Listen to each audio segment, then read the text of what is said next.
Welcome to Witch Draft. This is Jason Mark Anderman. Today we're going to have some fun with the wild world of indemnification.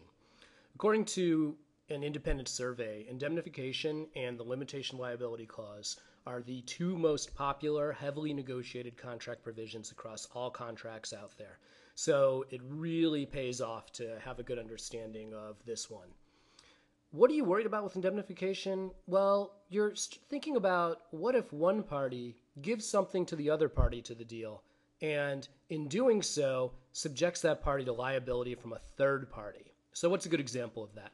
Typically, this comes up with software. So if a software vendor steals some of its code from a third-party company and then licenses its software to all of its customers, that third-party company might not just sue the software vendor that stole their code. That third-party company might go and sue all of that software vendor's customers for contributory copyright infringement.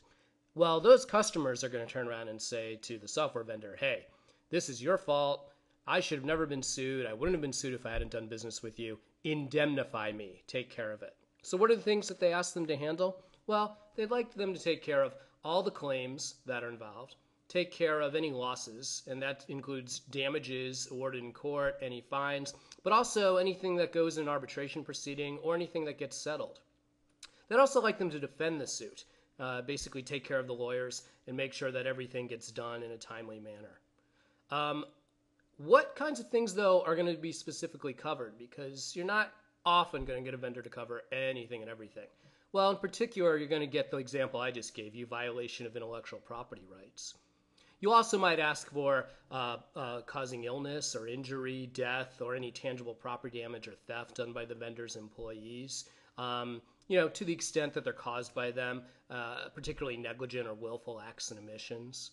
One thing you might push hard on is the deliverables or the goods and the services. They don't meet up the requirements of the agreement that are spelled out, and they cause you trouble because of that.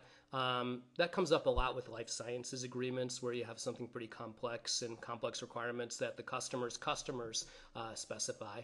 And then the last thing, if you're pushing really hard, is any breach of the agreement that causes a third-party lawsuit. Hey, vendor, you better take care of that. Now, if you're dealing with a situation where you get involved with something like a technology or software product that involves something you need to use on an ongoing basis, you might go ahead and ask for claim elimination. And claim elimination really comes up a lot in that context. And the customer is really just going to say, hey, vendor, if there's a lawsuit or something that could stop me from using the services or the deliverables or the software or anything I need on an ongoing basis, I want you to go ahead. I want you to modify or replace it to eliminate any intellectual property claim, for instance, as long as I get a functionally equivalent replacement. And I also want it to make clear that if you can't fix this so that I can keep using it, then I'm going to terminate the agreement and you need to give me a refund. That's typically what comes up in that context. Now, on the other hand, you might have, for instance, a situation where the vendor might say, all right, I'll indemnify you, but guess what, customer? I want you to indemnify me. And typically, that comes up where the customer is going to use whatever the vendor gives you to come up with their own product and combine it in ways that the vendor didn't anticipate. And that combination process could cause an intellectual property violation that gets the vendor sued. Also, if the customer's employees are going to be interacting heavily with the vendors or coming on site to the vendor, then the vendor might want indemnity for illness, injury, death, property damage, and theft. And then the last thing is if the customer pushes really hard to get an indemnity for any breach of the agreement, then guess what? The vendor will probably ask for the same thing. The last thing you might care about here is indemnification procedures. And those typically come up in terms of making sure the whole indemnification defense process goes very smoothly.